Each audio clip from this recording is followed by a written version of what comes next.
สวัสดีครับวันนี้เราก็จะมาพูดกันในวิชาสถิติธุรกิจหรือว่า BuzzStat นะครับเป็นคลิปทบทวนก่อนสอบปลายภาคเนาะซึ่งเนื้อหาในคลิปเนี้ครับก็จะอิงตามของ Section 4นะครับของอาจารย์ธิตาแต่ว่าเพื่อนๆที่อยู่ Section อื่นเนี่ยที่มีเนื้อหาตรงกันเนาะก็สามารถที่จะใช้ได้นะครับรวมถึงอาจจะนิสิตนักศึกษาหรือผู้ที่สนใจ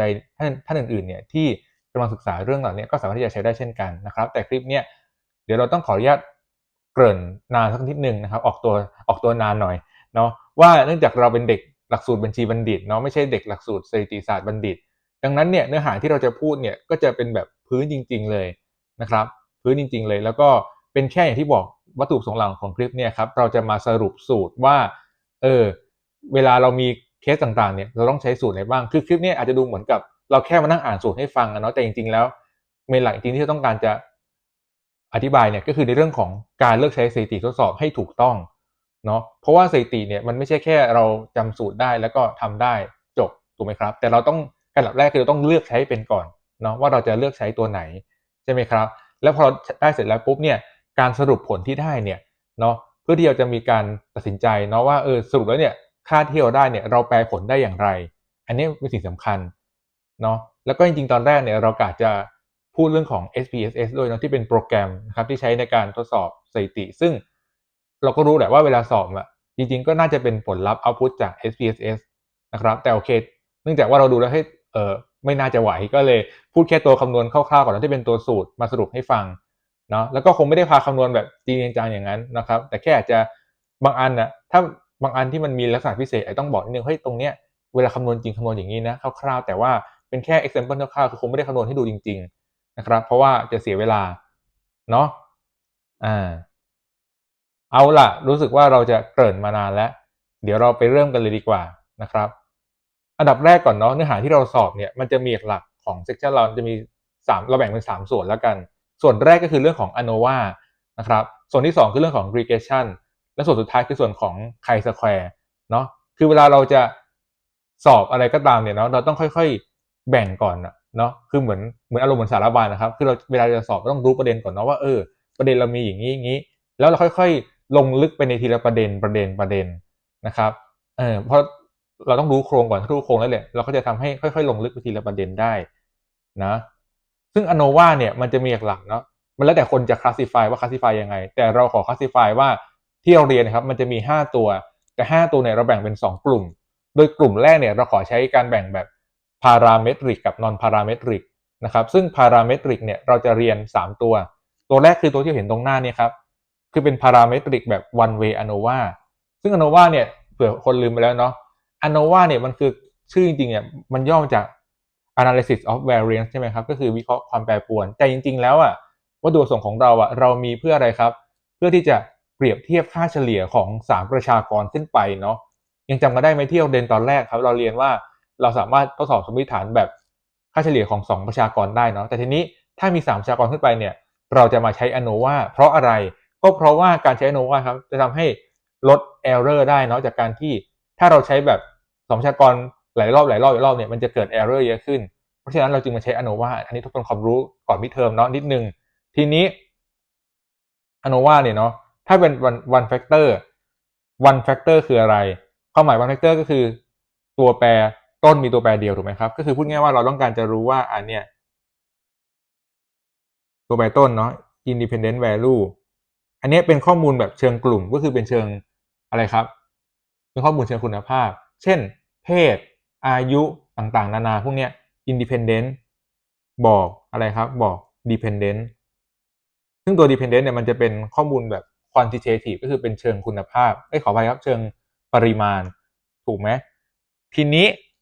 ทำไมเราต้องใช้ความแปรปรวนก็เพราะว่าความแปรปรวนนะครับมันจะมีความแปรปรวนหลักถ้าเป็น one way เนาะมันจะมีหลัก2ตัวแรกก็คือ treatment คืออะไร treatment ก็คือจำนวนกลุ่มเนาะถูกไหมเช่นเรามี one factor สมมุติว่าเราบอกว่าเราต้องการรู้ว่ายาสระผมเนี่ย3ยี่ห้อเนี่ยยี่ห้อ A B C มีประสิทธิภาพแตกต่างกันหรือไม่ใช่สิมันข้อมูลมันไม่ใช่ dependent เนาะขออภัยครับเอาใหม่เอาอะไรดีสมมุติว่ามีอาจารย์3ท่านเราอยากจะรู้ว่าอาจารย์3ท่านเนี่ยมีผลทำให้คะแนนสอบของนิสิตเนี่ยแตกต่างกันหรือไม่สมมุติอย่างนี้เนาะแสดงว่าปัจจัยตัวเนี้ย ตัวไปต้นของเราคืออาจารย์3ท่านถูกไหมครับคืออาจารย์ตัวไปต้นคืออาจารย์แล้ว treatment น่ะก็คือจำนวนประเภทของ factor ซึ่งอันนี้เรามีอาจารย์3ท่านถูกไหมครับก็คือมี3 treatment ถูกไหมทีเนี้ยเราจะมาดูว่าความแปรปรวนเนี่ยเราต้องการสิ่งที่เราต้องการเนี่ยคือเปรียบเทียบความแปรปรวนถูกไหมครับความแปรปรวนมันจะมี2ประเภทหลักถ้าเป็น one way คือความแปรปรวนภายใน treatment กับความแปรปรวนที่เป็น error เนี่ยก็คือเป็นความแปรปรวนที่เราไม่สามารถที่จะอธิบายเหตุผลได้เนาะซึ่งตรงเนี้ย SS คืออะไร SS คือ sum of square นะครับก็ต้องเข้าใจความหมายนิดนึงก่อนนะว่า sum of square เนี่ยถ้าเปรียบเทียบง่ายๆเนี่ยมันจะอารมณ์เหมือนทุกคนจำได้ไหมถ้าสังเกตสูตรดีๆเนี่ยลองสังเกตดูคร่าวๆเนาะหยาบๆมันจะเป็นเหมือนส่วนเบี่ยงเบนมาตรฐานที่ขออภัยครับมันจะเหมือนความแปรปรวนที่ยังไม่ได้หารจำนวนข้อมูลไหมถูกไหมครับเพราะว่าฉะนั้นเนี่ยตรงเนี้ยมันก็อารมณ์เหมือนความแปรปรวนที่ยังไม่ได้หารจำนวนข้อมูลถูกไหมส่วนอันเนี้ย ms ก็คือ mean square mean square คือการเอา sum of square เนี่ยครับไปหารเนาะคุณต้องเขียนผิดเนาะตรงนี้ต้องเป็น df degree of freedom ก็คือการเอา sum of square เนี่ยไปหาร degree of freedom เพราะฉะนั้นเนี่ย mean square มันก็อารมณ์เหมือนกับคล้ายๆให้นึกถึงว่ามันเป็น variance นะครับคือเป็นความแปรปรวนถูกไหมเพราะความแปรปรวนเนี่ยมันคือการวัดว่าเฮ้ยสมมติข้อมูลเราเนี่ยนะค่าเฉลี่ยเราอย่างนี้ใช่ไหมครับแล้วมันจุดอย่างนี้เราอยากจะรู้ว่าสุดท้ายเนี่ยผลผลต่างเนี่ยระหว่างข้อมูลพวกนี้กำลังสองเนี่ยกับค่าเฉลี่ยเนี่ยมันเป็นอย่างไรถูกไหมซึ่งอันนี้คือ sum of square แต่ถ้าเป็น mean square เนี่ยก็คือเราจะเอา sum of square ไปหาร degree of freedom ถูกไหมซึ่งมันก็ให้อารมณ์เหมือนอะไรครับ mean square ก็อารมณ์เหมือนกับ variance นั่นแหละคล้ายๆกันนะครับให้อารมณ์ประมาณนั้นอันนี้ก็เป็นสูตรเนาะถ้าเป็น treatment เนี่ย sum of square treatment นะครับก็คือเอาอะไรครับเอา x bar j ตรงนี้สัญลักษณ์ดูงงเนาะอันเนี้ยหมายถึงว่าสมมุติเรามี treatment อยู่มี treatment A B C แล้วเรามีเลขอยู่ตรงนี้ตึ๊ดอะไรก็ว่าไปนะครับ grand mean เนี่ยตรงนี้เขาเรียกว่า grand mean ถูกไหมครับ grand mean เนี่ยก็คือเอาทุกตัวเนี่ยนะครับที่มีอยู่ในนี้มาบวกกันแล้วก็หารจำนวนข้อมูลอันนี้คือ grand mean ก็คือเหมือนค่าเฉลี่ยของทั้งหมดนั่นเองแต่ถ้า x bar j อันเนี้ยที่เป็น treatment เนี่ยความหมายก็คือเอาค่าเฉลี่ยเฉพาะใน treatment นั้นๆเช่นภายใน factor A เนี่ยสมมุติอันเนี้ยนะครับค่าเฉลี่ยได้เท่าไหร่ถูกไหมอันนี้ค่าเฉลี่ยได้เท่าไหร่นะครับค่าเฉลี่ยได้เท่าไหร่เก็ตไหมเอ่ยแล้วตรง n เนี่ยก็คือแค่ว่าดูจำนวนว่าใน treatment นั้นมีกี่อันเช่นสมมุติเราบอกว่า treatment นี้มีข้อมูล3ตัวtreatment นี้มี5ตัวtreatment นี้มี4ตัวก็แค่เอาคูณไปแค่นั้นเองนะครับโอเคเนาะ degree of freedom ก็เป็น k ลบ1เพราะว่าเราเสีย degree of freedom ไปจากการประมาณ degree of freedom ไปจากการประมาณค่าเฉลี่ยถูกไหมก็เป็น k ลบ1 k นี่คืออะไร k คือจำนวน treatment นะครับทีนี้ขอข้ามมาดูที่ตัวนี้ก่อนได้ไหมตัว total ครับตัว t คือ total ก็คือเอา x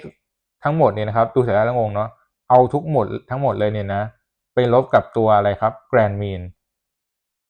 เนาะเมื่อกี้เนี่ยก็คือเอาอะไรครับเอาภายใน treatment เนาะเนี่ย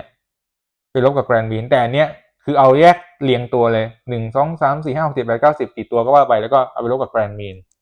เนาะทั้งหมดกำลังสองโอเคทีนี้ degree freedom ก็โอเค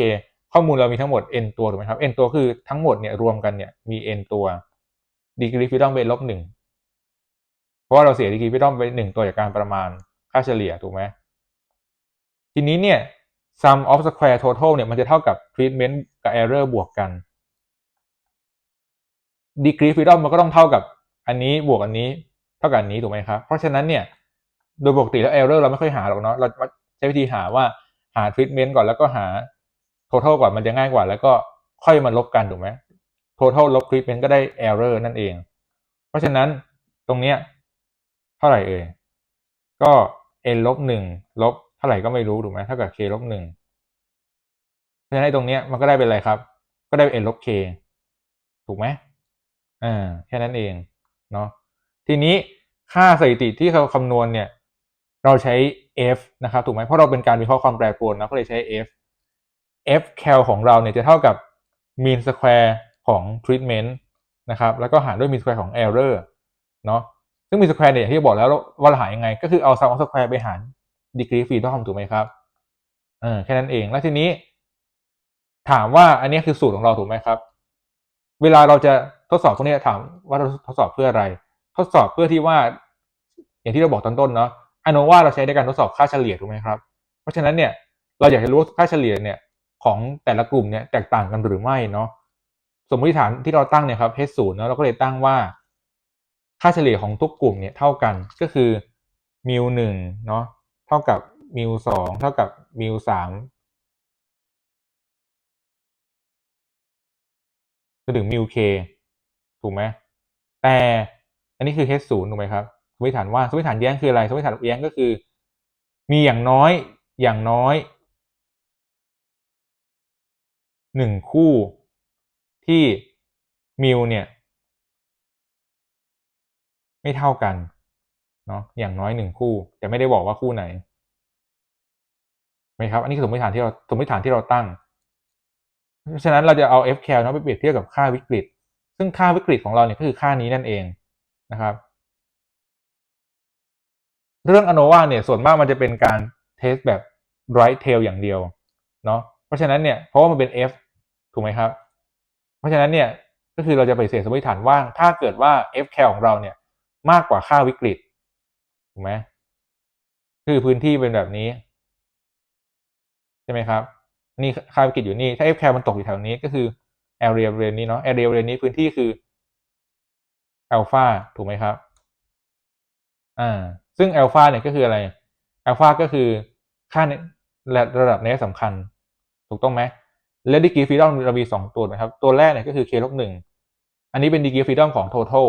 แล้วก็ degree freedom ของอะไรครับของ error เนาะถ้าสมมุติว่า fcal เรา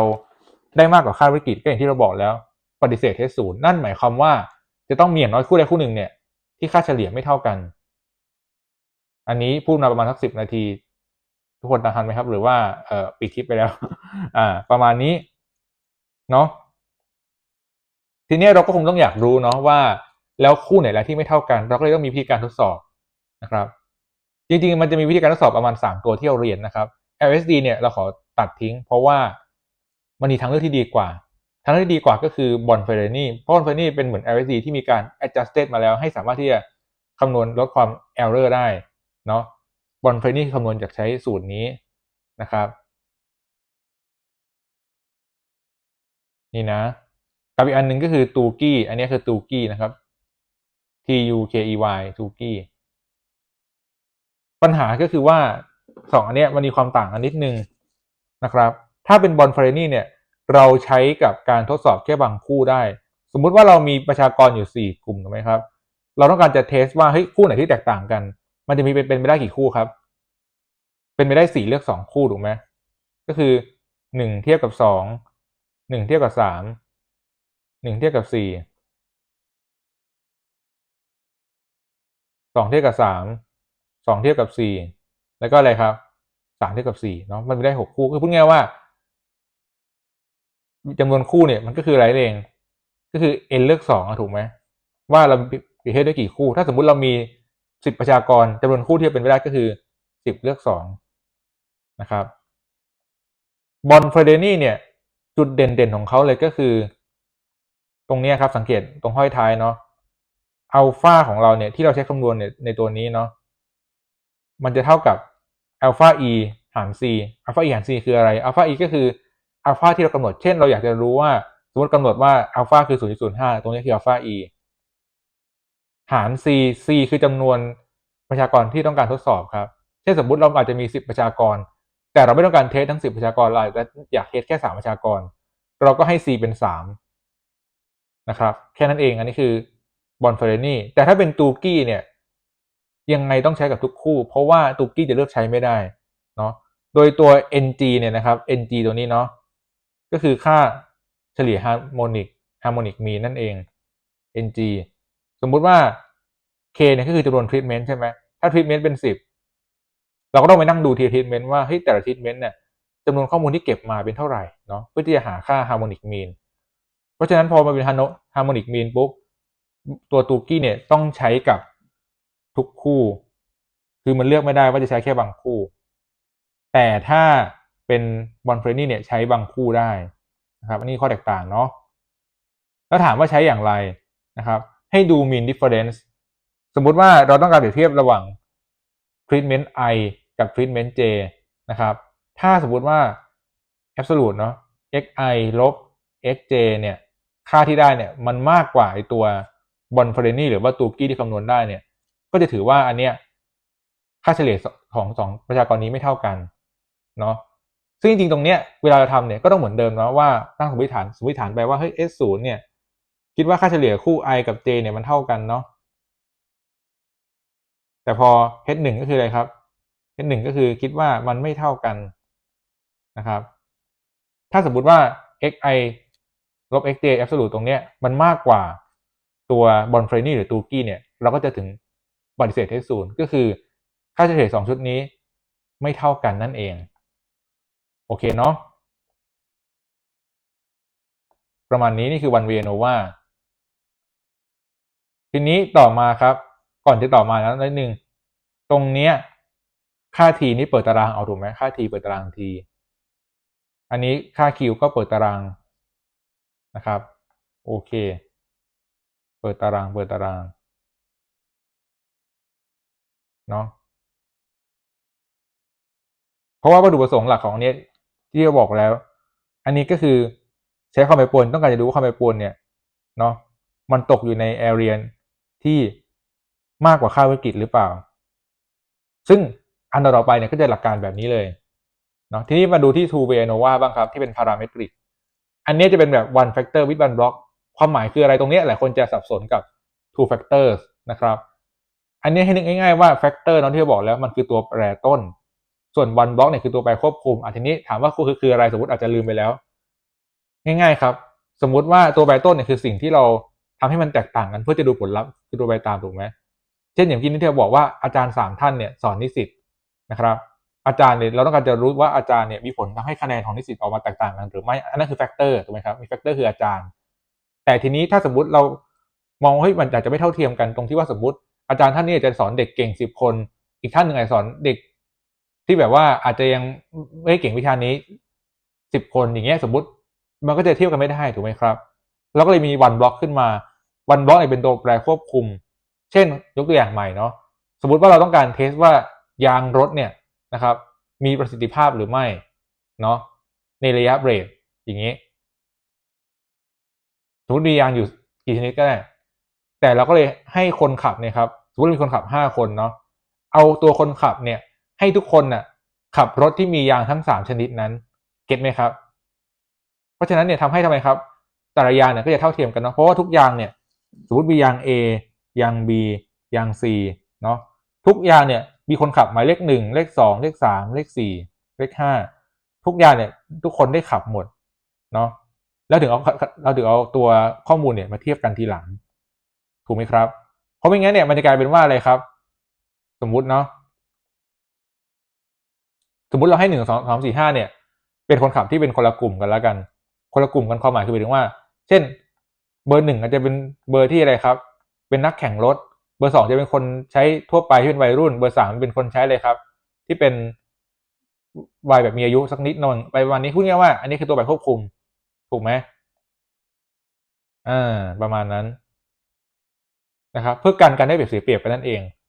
เนาะคือพวกนี้โจทย์เขาจะชัดเจนอยู่แล้วนะครับเพราะเวลาอ่านโจทย์นะโจทย์เขามักจะบอกอยู่แล้วแหละว่าอยากจะศึกษาว่าอยากทดสอบว่าปัจจัยเนี่ยมีผลหรือไม่ถ้าเขาบอกว่าปัจจัยนี้มีผลหรือไม่ลักษณะนั้นเนี่ยถ้ามีคีย์เวิร์ดแบบเนี้ยตัวนั้นคือแฟกเตอร์นะครับแต่ถ้าสมมติโจทย์จะมีบอกอีกตัวหนึ่งมาโดยที่เขาไม่ได้บอกว่าศึกษาตัวนั้นเนี่ยแสดงว่าตัวนั้นคือบล็อกถูกไหมครับอันนี้คือหลักสังเกตง่ายๆเนาะทีนี้เวลาคำนวณเนาะสูตรนะครับตัว sum of square มันจะไม่ได้มีแค่2ตัวแล้วมันจะมี3ตัวก็คือ treatment แล้วก็ block แล้วก็ error นะครับซึ่งตรงนี้ขออภัยครับเมื่อกี้นี้ก็ว่าอยู่ว่าแบบมันดูแปลกๆเนาะก็คือเราเขียนสูตรผิดนะครับสลับนิดหน่อยมันก็เลยก็อ่านแล้วก็รู้สึกว่าแปลกๆเนาะเอาใหม่นะครับเมื่อกี้นี้สูตรตรงนี้ผิดเนาะก็คือก็ว่าแล้ว treatment เนี่ยหลักการคล้ายเดิมเนาะแต่ก่อนจะไปถึง treatment เนี่ยต้องหา CM ก่อนนะ CM คืออะไร CM นี่คือ correction of mean นะครับซึ่งเวลาหาเนี่ยสูตรนะก็คือ CM นะครับระวังสับสนกับ total เนาะเพราะว่าอันนี้เราเอาซิกมาxij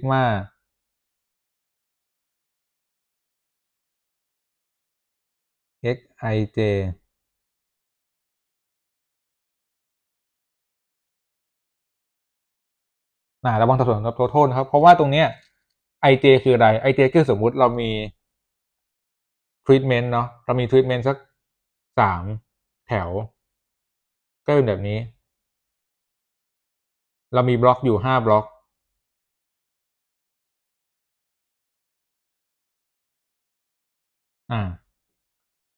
ก็คือหลักการไม่มีอะไรมากครับข้อมูลเรามีเท่าไหร่เนาะสมมติเนี่ย x x x x x x x x อะไรก็ว่าไปเนาะเอามาบวกกันนะครับอันเนี้ยบวกก่อนเนาะบวกทั้งหมดเสร็จสับปุ๊บเนี่ยค่อยไปยกกำลังสองตอนท้ายเนาะก็คือสมมุติบวกแล้วเนี่ยบวกได้300ค่อยยกกำลังสองตอนท้ายแต่อันเนี้ยหมายถึงว่ายกกำลังสองไปเลยก็คือเอาตัวนี้กำลังสองแล้วก็บวกตัวนี้กำลังสองบวกนี้กำลังสองไปเรื่อยๆเพราะฉะนั้นจะแตกต่างกันนะครับโอเคเนาะนี้จุดสังเกตนิดนึงทีนี้เวลาเราหาเนี่ย treatment เนี่ยก็แค่เอาของแล้วลบทำไมแต่ละ treatment เนาะตรงเนี้ยซึ่งแต่ละ treatment เนี่ยเวลาเราทำยังไงนะครับก็คือเอาตรงนี้อย่าเพิ่งยกกำลังสองของถ้าเป็น treatment นะครับก็คือเอาตรงนี้บวกกันให้เสร็จสับก่อนเนาะว่าได้เท่าไหร่แล้วก็เอาอันเนี้ยสมมติอันนี้ question mark นี่ question mark เอาเนี่ยกำลังสองไปบวกกันเก็ตไหมครับสมมุติว่าเผื่อไม่เก็ตเนาะสมมติว่าบวกอันนี้ได้20อันนี้ได้30ก็ค่อยเอาอันเนี้ยกำลังสองบวกนี่กำลังสองแล้วก็บวกไปเรื่อยนะครับอันนี้คือวิธีการบวกเนาะบล็อกก็เหมือนกันนะครับบล็อกก็จะเป็นแนวนี้เนาะถูกไหมก็คือสมมุติอันนี้ได้35กำลังสองขอไปครับอันนี้35อันนี้ได้40ก็เอาเนี้ยใส่กำลังสองใส่กำลังสองเข้าไปเหมือนกันแล้วก็ค่อยบวกกันนะครับอันนี้ตอนนี้เนาะอันนี้ total ก็ไม่มีอะไรนะครับก็คือเอาแต่ละตัวเนี่ยนะครับแต่ละตัวเนี่ยกำลังสองก่อนแล้วก็บวกกันให้หมดเนาะย้ำแล้วเนาะ total คืออันนี้สัญลักษณ์แบบนี้หมายถึงว่าเอาแต่ละตัวกำลังสองก่อนแล้วก็ค่อยๆบวกกันแต่ถ้าแบบนี้หมายความว่าเอาทุกตัวทั้งหมดบวกกันให้เสร็จสับแล้วค่อยกำลังสองผลลัพธ์โอเคนะครับอันนี้การสับสนเนาะทีนี้ degree of freedom ล่ะ degree of freedom ก็ถ้าเป็น treatment คือ k ลบ1ถูกไหมเพราะว่า treatment คือมี k treatment block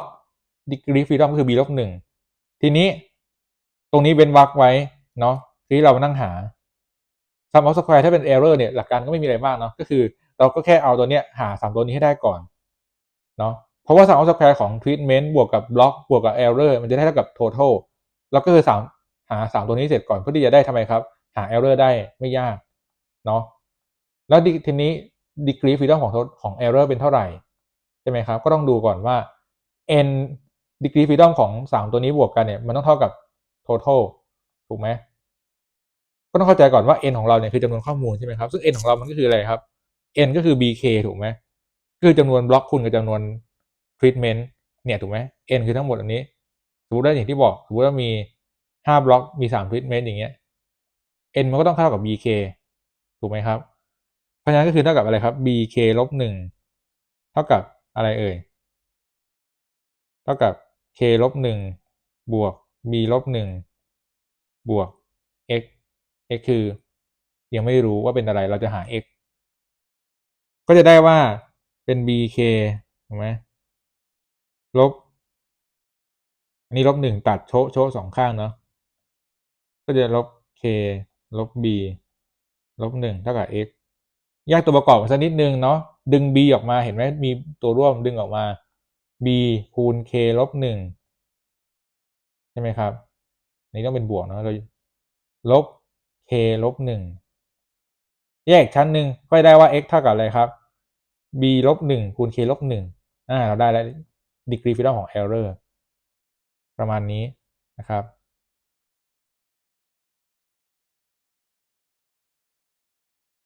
ทีนี้หลักการเวลาเราจะพิจารณาก็เหมือนเดิม fcal ก็คืออะไรครับก็คือ f ของ treatment เนาะหารด้วยขอไปครับ fcal ก็คือ ms treatment คือ mean square ของ treatment ซึ่ง mean square treatment เกิดจากอะไรเกิดจาก sum of square ถูกไหมไปหาร degree freedom ก็คือเอา mean square ของ treatment เนี่ยไปหาร mean square ของ error ก็ได้เป็น f cal เนาะก็คือเหมือนตัวนี้เลยนะครับแล้วเราก็พิจารณาว่าถ้า f cal ของเรามันมากกว่า critical value เราจะปฏิเสธให้ศูนย์นั่นก็หมายถึงว่าแฟกเตอร์นั้นเนี่ยมีผลนะมีผลคือเวลาเขียนสมมติฐานเนาะมันแล้วแต่ละคนเขียนเนาะมันแล้วแต่คนกำหนดอาจจะเขียนแบบนี้ก็ได้ก็คือแบบนี้หรือเราจะเขียนว่าแบบปัจจัยเนี่ยไม่มีผลทำให้ค่าเฉลี่ยแตกต่างกันก็ได้เนาะนี่แล้วแต่นะครับแต่ทั้งนี้ทั้งนั้นก็ต้องขึ้นอยู่กับทางอาจารย์ที่สอนด้วยครับว่าอาจารย์บอกแบบไหนก็ต้องเอาตามนั้นโอเคเนาะทีนี้มาดูแบบ two way แบบหนึ่งคือเป็น2 factors บ้างนะ2 factors ก็แสดงว่าที่เราเรียนเนี่ยแสดงว่ามี2ตัวแปรต้นถูกไหมครับเช่นอะไรก็ได้แหละที่เป็นมีสมมติเราคิดว่าตัวแปรเนี้ยเช่นสมมติว่าอะไรดีการเติบโตของต้นไม้สมมติเราบอกว่าเราอยากให้ตัวแปรต้นเป็นน้ำกับดิน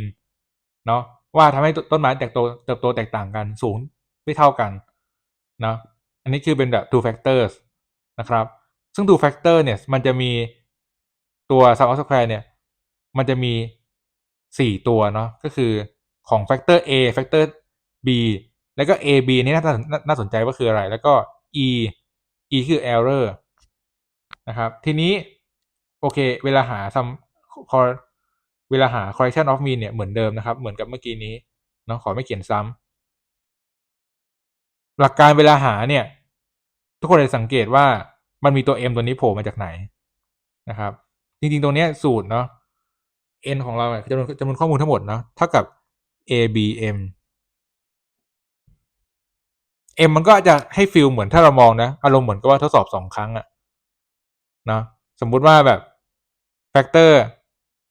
A เนี่ยมีเบอร์1 2 3แฟกเตอร์ B ก็มีเบอร์1 2 3แต่แทนที่ข้อมูลตรงนี้มันจะมีแค่ตัวเดียวอะมันดันมี2ตัว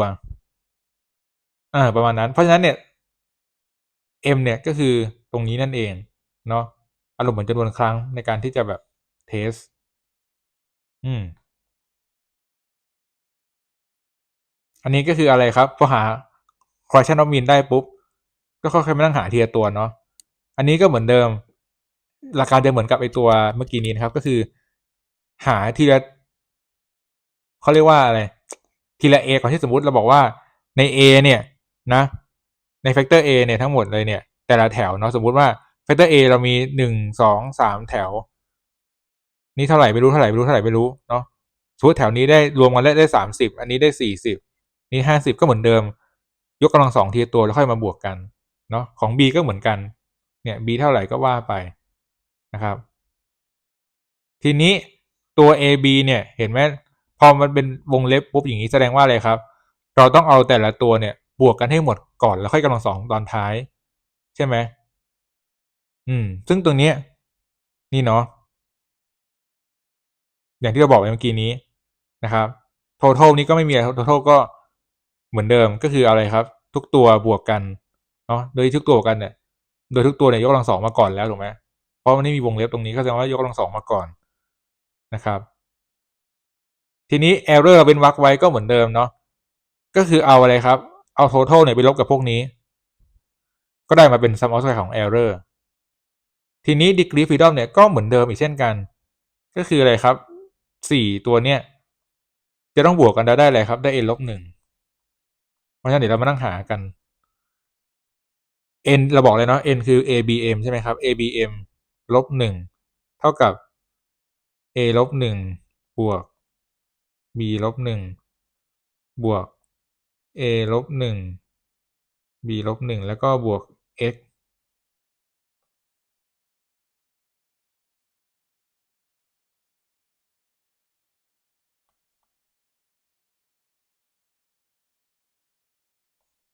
อ่ะ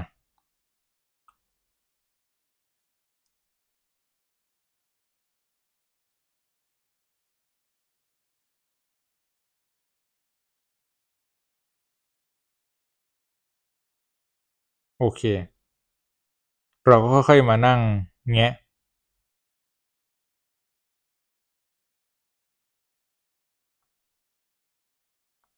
ตรงเนี้ย-1คูณ-1ไม่ใช่ครับบวกกันเนาะก็ได้-2ตรงนี้เรารู้ก่อนเนาะว่าก้อนเนี้ยเนาะมันได้ A บวก B -2ซึ่งก้อนนี้ยังไงก็รู้อยู่แล้วว่าไงครับตัวเนี้ย-1คูณ-1ยังไงมันต้องออกมาเป็นอะไรครับบวก1ใช่ไหมเนี่ยตัวนี้มันก็ได้มาเป็นอะไรบวก AB ลบ A ลบ B บวก1บวก x ซึ่งตัวเนี้ย-2บวก1ก็ได้-1ถูกไหมยังไงมันก็ต้องตัดกับอะไรครับตัดกับตัวนี้โชะหายและยังไม่พอตรงนี้ A บวก B นี่ลบ A ลบ B ก็ตัดโชะหายอีกถูกไหมครับมันก็จะเหลือแค่อะไรครับเหลือแค่ A B M บวกขอไปครับลบ AB เท่ากับ x ถูกไหม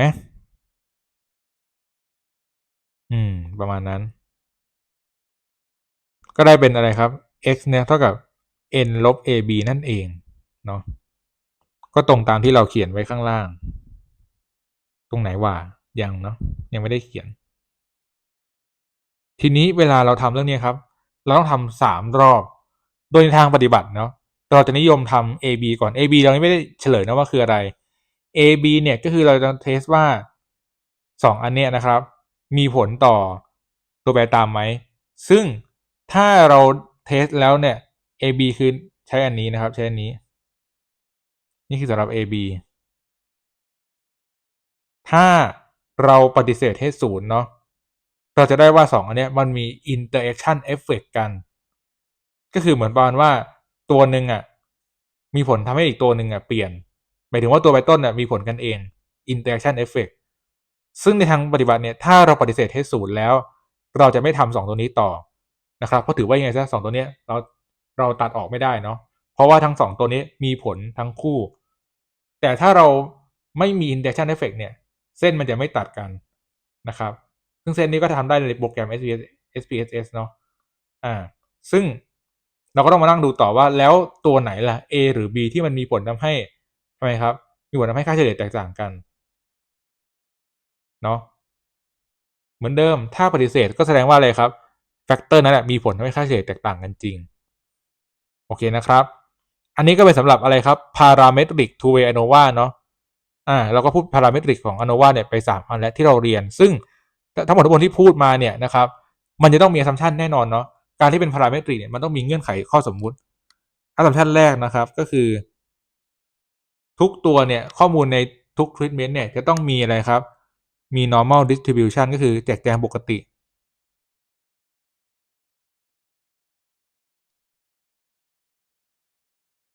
ข้อ2ทุกตัวจะต้องมี variance เท่ากันก็คือ equal variance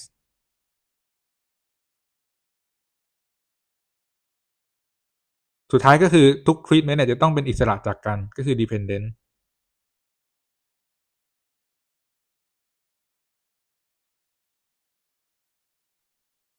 เนาะซึ่งอันเนี้ย equal variance กับ normal distribution เนี่ยตรงนี้เราต้องใช้โปรแกรมในการทดสอบไหมครับก็คือถ้าจำกันได้เนาะ normal distribution เนี่ยจริงๆ normal distribution กับ equal เนี่ยหลักการมัน equal variance หรือว่าอีกชื่อหนึ่งเราจะเรียกว่า homogeneity เรียกถูกหรือเปล่าไม่รู้ขออภัย homogeneity of variance ก็ได้นะครับหลักการมันจะเหมือนกันคือเราต้องตั้งสมมติฐานขึ้นมาก่อนว่าข้อมูลเนี่ย h 0เนาะข้อมูลนี้แจกแจงปกติ h 1คือข้อมูลนี้ไม่แจกแจงปกติแล้วเราก็ทำไมครับเทสไปแล้วเวลาเราดูเนาะถ้า p value เราน้อยกว่าอัลฟาเนี่ยก็ถือว่าข้อมูลนั้นทำไมครับปฏิเสธให้0แสดงว่าข้อมูลนั้นไม่มีการแจกแจงปกติซึ่งพอมันไม่มีการแจกแจงปกติปุ๊บมันก็เลยนำพาว่าเราต้องไปใช้ non parametric ถูกไหมครับขณะที่ equal variance ก็เหมือนกันถ้าเราเทสออกมาแล้วจะเป็น Levin test ใช่ไหมครับถ้าเทสแล้วมันได้ว่า p value น้อยกว่าอัลฟาก็ปฏิเสธให้0แปลว่าความแปรปรวนเนี่ยไม่เท่ากันเนาะนำพาไปสู่เลยครับ non parametric ซึ่ง non parametric เราเรียน2ตัวนะครับตัวแรกก็คือ Kruskal Wallis อันเนี้ยสำหรับ one way one way ก็แปลว่า one factor อย่างเดียวเลยเนาะ one way หลักการคำนวณเนาะเนื่องจากมันเป็น non parametric นะครับเวลาคำนวณเราจะใช้ rank มากันในการคำนวณใช่ไหม rank ตรงนี้เราใช้ค่า h แล้วเราไปเทียบกับอะไรครับ h ตัวนี้เนาะเนี่ยตึ๊ดๆก้อนนี้ก็คือตัวสูตรของเราแต่ว่าจุดแตกต่างจาก parametric ก็คือตรงนี้มันจะเป็น rank ความหมายคืออะไรก็คือที่เราเรียนมาแล้วเหมือนก่อน midterm ว่ามันจะไม่ใช่เอาข้อมูลตรงนั้นไปต่างที่ตรงนี้ครับตรงนี้สมมุติว่าข้อมูลเรามีอยู่อ่ะสมมติว่า1 2 3 2 3 4 1 3 5สมมุติเรามีอยู่3 treatment นะครับเราจะต้องมาจัด ranking กันโดยที่เรียงจากน้อยไปมากของทั้งหมดนะตัวไหนน้อยสุดครับ1ใช่ไหมแต่1มีอยู่2ตัวเพราะฉะนั้นเนี่ย ranking ของ1ก็คือต้องเอา1บวกกับ2ขอไปครับ1ก็คือพูดง่ายๆว่าตัวเนี้ยถูกแล้ว1บวก2ถูกแล้วก็คือมี2ตัวเนี่ยก็จะเป็น1บวก2แล้วก็หาร2ได้ 1.5 งงไหมเอ่ยถ้า1มันมีตัวเดียวครับ ranking ก็ต้องเป็น1อยู่แล้วถูกไหมแต่เผอิญว่าอันเนี้ย1มันมี2ตัวเราก็เลยต้องเอาอารมณ์เหมือน ranking เฉลี่ยครับก็เลยต้องเฉลี่ยให้ว่า ranking ของ1เนี่ยคืออันดับแรกกับอันดับที่2มันก็เลยกลายเป็นเฉลี่ยได้ 1.5 ทันไหมครับต่อมาเนาะ2มี2ตัวถูกไหมครับตัวนี้กับนี้เพราะฉะนั้นก็เหมือนเดิมเอา3บวก4ถูกไหมครับเพราะว่า2เนี่ยคือตัวอันดับที่3อันดับที่4ก็3บวก4หาร2ก็ได้ 3.5 นี่คือเฉลี่ยแล้วอันดับถัดมา3มี3ตัวเลยก็คือเมื่อกี้นี้ไปแล้ว4อันดับถูกไหมครับอันดับที่5 6 7เหมือนเดิมก็คือเราก็เอา5บวก6บวก7แล้วก็หาร3เพื่อที่จะหาเฉลี่ยว่าอันดับเฉลี่ยของ3เป็นเท่าไหร่ซึ่งเราได้ว่าอันดับเฉลี่ยคืออะไรครับ5บวก6บวก7แล้วก็ทั้งหมดเนี่ยหาร3ได้เท่าไหร่ครับได้6ถูกไหม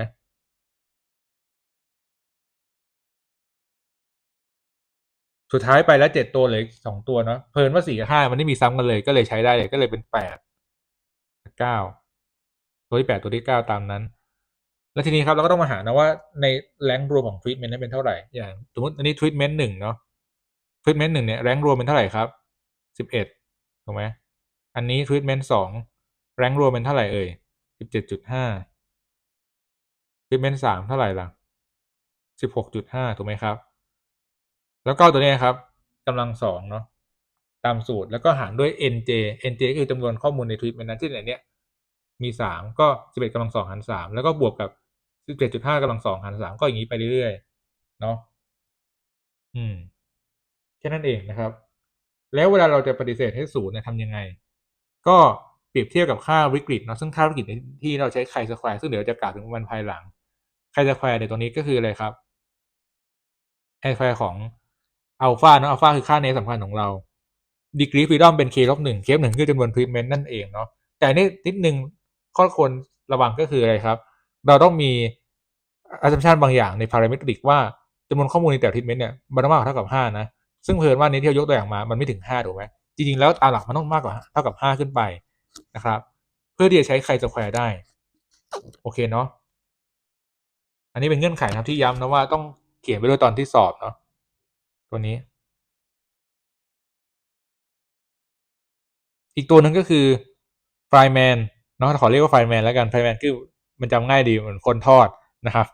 อันเนี้ยใช้สำหรับเป็นนอนพาราที่ใช้สำหรับ one way with one block ขอไปครับ one factor with one block เนาะพูดผิดก็คือ two way นั่นแหละแต่เป็น two way แบบที่ one factor with one block เพราะว่าพวกเราไม่ได้เรียนแบบ two factor non parametric ถูกไหมครับเราเรียนแค่นี้ one factor with one block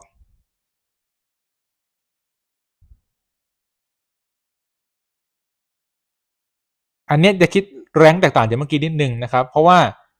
อันเนี้ยเราจะคิดแรงทีละบล็อกเนาะทีละบล็อกก็คือสมมุติว่า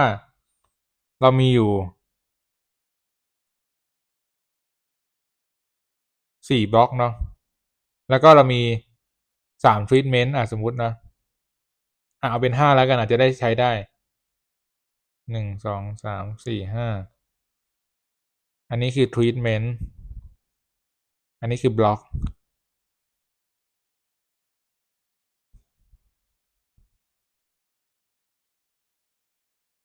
เราจะแรงกันเฉพาะภายในบล็อกนั้น นะครับโอเคไหมเอ่ยแรงเฉพาะภายในบล็อกนั้นๆแล้วก็ค่อยเอาอะไรครับค่อยเอาแรงแต่ละทรีทเมนต์เนี่ยมาบวกกันภายหลังเก็ตไหมครับก็คือการแรงเนี่ยมันจะแรงเฉพาะในนี้ก่อนเราถึงจะได้ว่าโอเคแรงเนี่ยนะอันนี้แรงได้1นะอันนี้แรง4อยู่ในแรงไหนในนี้ครับตัวที่3เนาะก็ได้ตัวที่3นี่5นี่2อันนี้4ถูกไหมครับแล้วเราค่อยเอาทำอย่างงี้ทีละอันแล้วค่อยเอาแรงในนี้นะครับมาบวกกันโอเคครับคือแยกเทียร์บล็อกก่อนแค่นั้นเองนี่คือความต่างเนาะแล้วก็นี้เงื่อนไขก็คืออะไรครับเงื่อนไขในการที่จะใช้ได้ก็คือ n หรือว่า b เนี่ยต้องมากกว่าเท่ากับ5ซึ่ง n ก็คืออะไรครับจำนวนข้อมูลทั้งหมดเนาะหรือ b ก็คือบล็อกนั่นเองโอเคเนาะปฏิเสธให้0ถ้าก็เหมือนเดิมถ้าค่าวิกฤตตัวนี้ f เนาะขอไปเขียนผิดถ้า f มันมากกว่าค่าวิกฤตตัวนี้แค่นั้นเองนะครับโอเคเนาะอโนวาเราผ่านไปแล้วไม่รู้ทุกคนพอเก็ตไหมเอ่ยนะครับต่อมาดูที่อะไรครับ regression เนี่ยเราเรียนแบบ linear เนาะซึ่งเราคงไม่สามารถที่จะพูดได้ทั้งหมดนะครับ linear regression เนี่ยมันเกิดจากอะไรครับเกิดจากการที่เราประมาณพูดง่ายมันคือเหมือนอารมณ์เหมือนเส้นทำนายอะเนาะว่าข้อมูลเรามีแบบกระจายอย่างเงี้ยแล้วเราสังเกตว่าเฮ้ยข้อมูลเนี่ยมันเหมือนมีการกระจายเป็นแบบเส้นตรงเนาะเราก็จะมาหาเส้นทำนายด้วยกันซึ่งเส้นแดงๆเนี่ยคือเส้นทำนายนะคือเป็นเส้นที่เกิดจากการที่เราดูว่าเฮ้ยข้อมูลชุดนี้มันน่าจะมีความสัมพันธ์แบบ linear หรือ linear เนาะก็คือ regression เนี่ยมันไม่ได้มีแค่ linear ถูกไหมครับมันจะมีแบบอื่นด้วยแต่ว่าพวกเราเรียนแค่แบบ linear ซึ่งคำว่า simple เนี่ย simple ก็แปลว่าตัวแปรต้นนะครับมีแค่ตัวเดียวตัวต้นคือ x นะครับโดยอันเนี้ยมันจะต้องมีการประมาณค่ากันเกิดขึ้น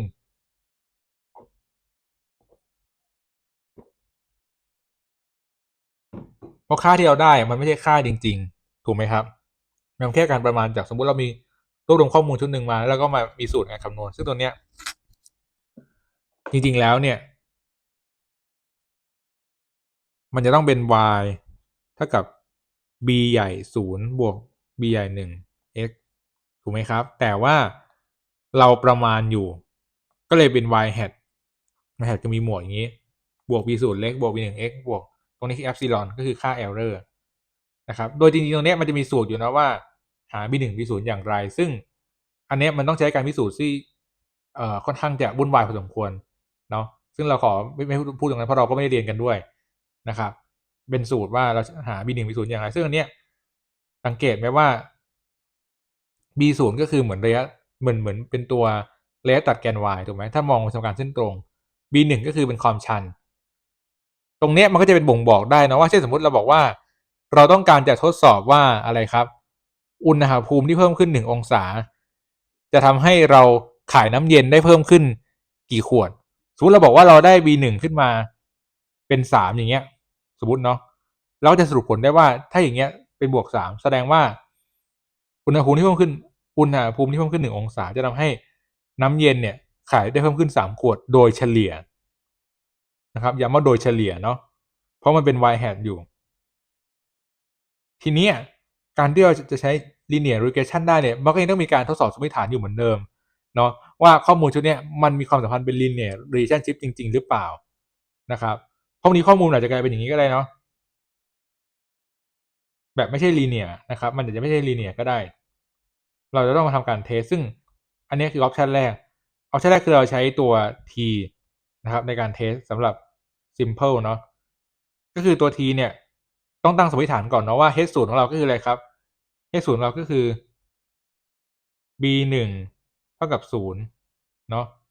b 1เท่ากับ0แปลว่าอะไรแปลว่าความชันเป็น0ถูกไหมถ้าเป็น0ก็แสดงว่าเส้นเนี่ยมันแทบจะนอนอยู่แล้วถูกไหมไม่เส้นหมายถึงว่าจุดเนี่ยสมมติเนาะมันเป็นอย่างเงี้ยถ้าแบบนี้มันก็ไม่มีเชิงเส้นแล้วถูกไหมครับใช่ไหมกับ h 1ก็คืออะไรครับ b 1ไม่เท่ากับ0เราต้องการทำการเทสแบบนี้เพราะฉะนั้นภายใต้ h 0นะครับ tcal มันก็เลยได้เป็นจริงๆตรงนี้ tcal มันเกิดจาก b 1ที่เป็นประมาณค่าประมาณเนาะลบ b 1ที่เป็นค่าจริงแต่ว่าเนื่องจากว่า b 1เราให้เป็น0ถูกไหมภายใต้ h 0มันก็เลยได้ค่า tcal มาเป็น b 1ตัวนี้นะครับแล้วก็หารด้วย s ของ b 1ซึ่ง s ของ b 1ก็คืออะไรครับก็คือ square root ของ mean square error ซึ่งเดี๋ยวจะกล่าวต่อไปนะครับ แล้วก็หารด้วยตัวส่วนตัวนี้ซึ่งตัวส่วนตัวนี้เราก็หามาแล้วถูกไหมจากตัวไหนครับจากตัวนี้นั่นเองเนาะอันนี้คือตัวเดียวกันนะครับปฏิเสธเทสศูนย์ถ้า t-cal ของเราเนาะ absolute t-cal มากกว่าค่าวิกฤตก็คือ t alpha ส่วน2อย่างนี้แสดงว่าเป็นอะไรครับเป็น two tail test ถูกไหมซึ่งดูได้ยังไงก็ดูจากตรงนี้เลยครับดูสมมติฐานเนาะแสดงว่าขอบเขตที่เราปฏิเสธมันอยู่ด้านซ้ายกับด้านขวาใช่ไหมเป็นเทสแบบ2หางเนาะขอบเขตปฏิเสธอยู่ตรงนี้นี่ใช่ไหมครับเพราะว่าถ้ามันเข้าใกล้ตรงกลางมากเท่าไหร่ก็แปลว่า b1 มันเท่ากับ0ถูกไหมอืมส่วน degree freedom ก็ n ลบ2เพราะว่าเราเสีย degree freedom ไปจากการประมาณตัว b0 แล้วก็ b1 นะครับส่วนอันนี้ก็เป็นค่า confidence interval เนาะเมื่อกี้ก่อนเนี่ยเมื่อกี้พูดผิดเนาะจริงๆเราต้องสรุปก่อนว่าจากเมื่อกี้เนี่ยโอเคถ้าเราได้ว่าเราปฏิเสธให้ศูนย์เนาะก็นั่นหมายความว่าเราสามารถที่จะมีหลักฐานเพียงพอที่จะสรุปได้นะว่าที่ระดับในสำคัญเนี่ยไอตัวแปรต้นตัวเนี้ยมีความสัมพันธ์กับตัวแปรตามแบบลีเนียร์จริงๆแต่ถ้าเราไม่ปฏิเสธให้ศูนย์แสดงว่าข้อมูลตัวแปรต้นแปรตามอันเนี้ยไม่มี linear relationship กันจริงๆโอเคเนาะอันนี้ก็เป็นค่ามาแบบช่วงเนาะ confidence interval คืออะไรเอ่ยตรงนี้ก็เหมือนเดิมเนาะเป็นค่ามาแบบช่วงก็คือว่าตรงนี้จะเป็นการบ่งบอกนะครับว่าเช่นสมมติเราได้ว่า B1 เนี่ยเราได้ว่าค่าประมาณแบบช่วงที่ไหนสำคัญเท่านี้สมมุติเราบอกว่าที่นี้สำคัญ 95% B1 เราได้ว่ามันอยู่ช่วงแบบมันอยู่ในช่วง1 ถึง 9สมมติเนาะก็นั่นหมายความว่าอะไรครับแปลว่าถ้า B1 เพิ่มขึ้น1เนี่ยจะทำให้ไอตัว y เนาะคือตัวแปรตามเนี่ยไม่ใช่สิโอ้ยเบลอแล้ววันนี้พูดผิดเยอะมากต้องกราบขออภัยด้วยนะครับสมมุติว่าถ้า x เราตัวแปรต้นเนาะถ้าตัวแปรต้นเพิ่มขึ้น1จะทำให้ y หรือตัวแปรตามของเราเนี่ยเพิ่มขึ้นระหว่าง1 ถึง 9โดยเฉลี่ยเนาะย้ำว่าโดยเฉลี่ยนะครับทีนี้วิธีที่2ในการที่จะเทสว่ามี linear จริงไหมเนี่ยคือใช้แบบนี้นะครับใช้ ANOVA มาช่วยก็ได้เนาะ ANOVA ก็คือนี่ครับเราจะมี sum square ของ regression ของ error และก็ของ total เนาะอันนี้สังเกตไหมถ้าเป็นของ regression เนี่ยเราจะหาว่า y hat ของเราอะห่างจากไอตัว y bar เท่าไหร่ y bar คือ y เฉลี่ยใช่ไหมอันนี้คือ y bar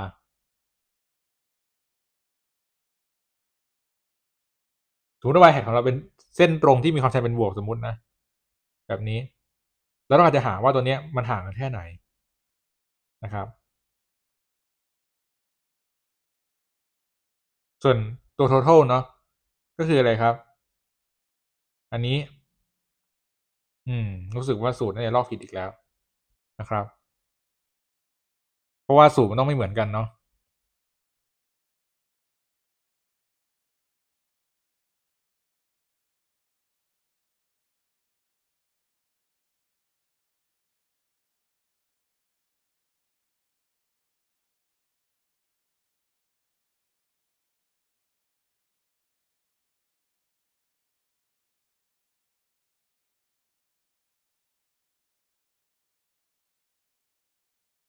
นะครับก็ตัวนี้จริงๆแล้วหลักการเหมือนเดิมนะตรงที่ว่า sum square เนี่ย regression บวกของ error เนี่ยมันจะเท่ากับ total เนาะเดี๋ยวระหว่างนี้ขออนุญาตรีเช็คสูตรสักครู่นะครับรู้สึกว่าคลิปวันนี้ก็น่าจะผิดพลาดเยอะจริงๆเนาะ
นะครับซึ่งตรงเนี้ยก็เหมือนเดิมเนาะตัวค่า fcal ของเราเนี่ยนะครับก็เกิดจาก mean square ของ regression ตัวนี้เนาะแล้วก็หารกับ mean square ของ error ซึ่งตรงregression เนี่ยสังเกตว่า degree freedom มันเป็น1ซึ่งตรงนี้มันจะขึ้นอยู่กับตัวแปรต้นนะครับถ้าสมมุติเราเป็นตัวแปรต้นมี2ตัวอย่างเงี้ยมันจะกลายเป็น multiple linear regression ถูกไหมถ้าอย่างนั้น degree freedom ก็จะเป็น2เพราะฉะนั้นมันเหมือนเดิมถ้าเป็นกรณีที่เป็น simple เนี่ย degree freedom ของ error ก็คืออะไรครับ n ลบ2ถูกไหมคือเอา1บวก n ลบ2ก็ได้ n ลบ1ของ total นะครับแล้วก็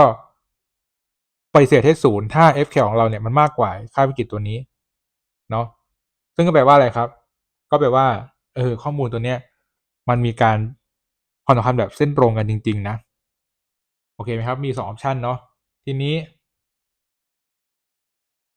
ต้องบอกก่อนนะบางตัวอาจจะไม่ได้พูดนะครับเพราะว่าเราไม่สามารถจะพูดได้ทั้งหมดเนาะ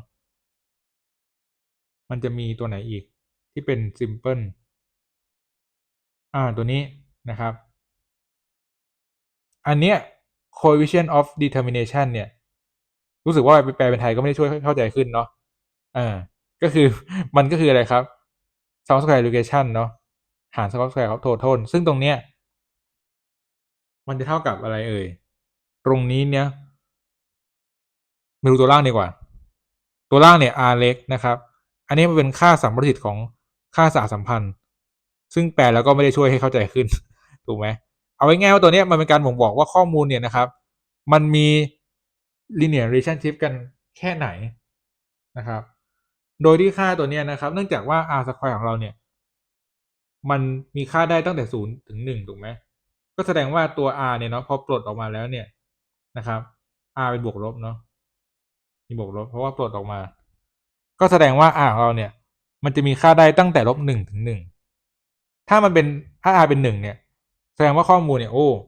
สตรองมากเลยสมมุติเนาะแสดงว่าข้อมูลเนี่ยมันเป็นอย่างนี้เลยนะครับข้อมูลคือแบบ linear relationship มากๆเลยถ้า r เป็น-1ล่ะข้อมูลก็อย่างนี้ครับก็คือเป็นสตรองเช่นกันแต่เป็นสตรองแบบ negative เนาะ negative อย่างนี้คือมันจะเป๊ะเลยเส้นล่างมันจะเป๊ะเลยคือแต่ถ้าเกิดว่า r เนี่ยมันน้อยกว่า1แต่สมมุติว่า r มันเข้าใกล้0เข้าเท่าไหร่เนี่ยสมมติคือ r เนี่ยเนื่องจากว่ามันอยู่ระหว่างอยู่อยู่ตั้งแต่-1ถึง1ถูกไหมถ้ามันเข้าใกล้0เท่าไหร่ครับมันจะยิ่งมีความ relationship เนี่ยยิ่งอ่อนแอลงเรื่อยๆคือหมายถึงว่ามันจะยิ่งไม่ใช่เส้นตรงมากขึ้นเรื่อยๆแล้วและยิ่งถ้าเป็น0เลยเนี่ยมันจะแบบข้อมูลมันจะอย่างนี้เลยถูกไหมคือไม่มีความเป็นเส้นตรงเลยนะครับแต่ถ้ามันยังสมมุติว่ามันยังเข้ามันยังสมมุติว่ามันยังอะไรดีเนี่ย0นี่คืออย่างนี้เลยคือเละแบบอะไรก็ไม่รู้นะครับถ้ามันเป็น0.7 0.8มันก็ยังเป็นแบบทำไมครับ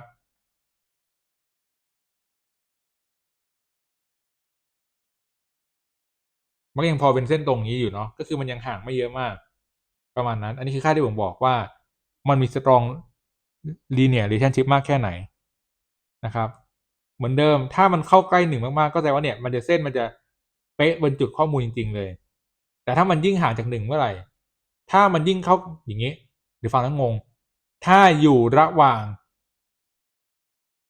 อยู่ตั้งแต่-1จนถึง0เนี่ยเนาะมันจะเป็น negative ถูกไหมครับโดยที่มันถ้าเข้าใกล้-1มากๆเนี่ยมันจะเป็น strong มากถ้าเข้าใกล้0มากมันจะเป็น weak มากๆและเป็นฝั่งบวกเนี่ย0 1ตรงเนี้ยถ้ามันเข้าใกล้1มากๆก็แสดงว่า strong positive มากๆแต่ถ้ามันเข้าใกล้0คือต้องใกล้ตรงกลางมากๆมันจะเป็น weak โอเคนะครับประมาณนี้ทีนี้มันก็จะมีค่าประมาณอีกแบบหนึ่งที่เป็นของแบบที่ว่า y given x ก็คือให้ x มาแล้วหา y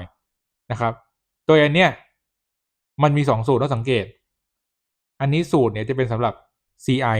คือ confidence interval อันนี้สำหรับ PI คือ predicted interval ถามว่าความต่างของ2สูตรนี้คืออย่างไรใกล้เคียงกันเนาะใกล้เคียงกันแต่ว่าจุดแตกต่างเนี่ยเดี๋ยวเติมให้มีนิดนึงถ้าเป็นตัว PI เนี่ย predicted interval เนี่ยครับมันตรง M ตรงที่คำนวณตัวเนี้ยมันจะเปลี่ยนเนาะเป็นคำว่า predict อันนี้คือ predict นะครับแล้วตรงสูตรเนี่ยต่างนิดเดียวเองต่างที่ว่าตรงนี้บวก1เข้าไปด้วยเนาะซึ่งตรงนี้ให้เราก็คงไม่เรียนลึกขนาดนั้น แต่ว่าให้อธิบายง่ายๆว่าตรงนี้ครับมันจะเป็นเหมือนกับว่าเนื่องจากว่ามันเป็นค่าที่ CI เนี่ยมันยังติดอยู่คำว่าโดยเฉลี่ยอยู่สมมติเราได้ CI เป็นสมมติเนาะ3กับ5เราจะบอกว่าโดยเฉลี่ยถูกไหมอยู่ระหว่างนี้แต่ถ้าเป็น PI เนี่ยช่วงมันจะกว้างกว่าถูกไหมครับเพราะว่ามันมีบวก1ไปด้วยแปลว่าตัวเนี้ยมันจะใหญ่กว่านั่นเองว่าง่ายเนาะนึกออกไหมครับเพราะว่าตัวเนี้ยมันคือตัวคูณตัวนี้ใช่ไหมตัวนี้คือตัวคูณถูกไหมครับถ้าตัวคูณมันมากกว่าก็แสดงว่าช่วงมันทำให้ช่วงมันกว้างขึ้นนั่นเอง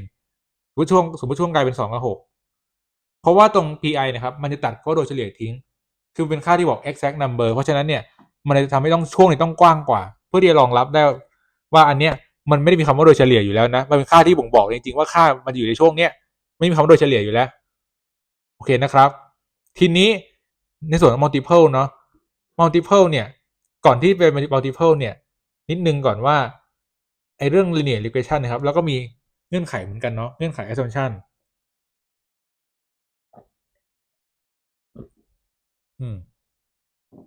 เงื่อนไขเรามีมัน4ข้อเนาะอันดับแรกเลยนะครับข้อมูลของเราเนี่ยจะต้องบิลิเนียจริงๆอันนี้คืออันแรกเนาะซึ่งเราก็ทำกันไปแล้วแหละจริงๆแล้วอีกอันหนึ่งก็คือไอ้ค่า error เนี่ยครับต้องมีการหายใจปกติซึ่งอันนี้ก็เหมือนเดิมเนาะคือเราก็ทำไมครับใช้หลัก normality เหมือนเดิมอะในการเทสใช่ไหมครับข้อหนึ่งที่ทำไปแล้วเนาะก็คือบิลิเนียจริงๆข้อ3ก็คือเจ้า variance เนี่ยครับของตัว error เนี่ยมันจะต้องเป็นค่าคงที่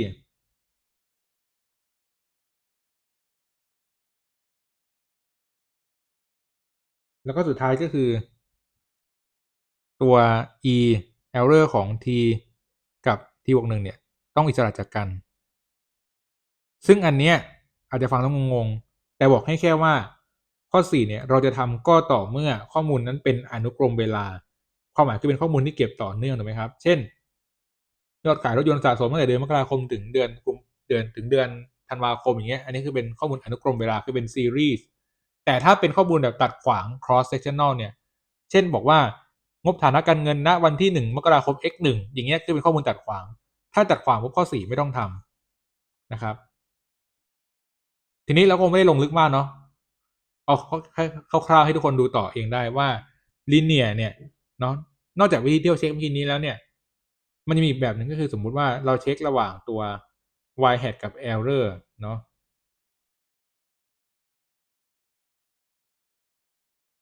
ถ้า y hat กับ error เนี่ยมันไม่มี pattern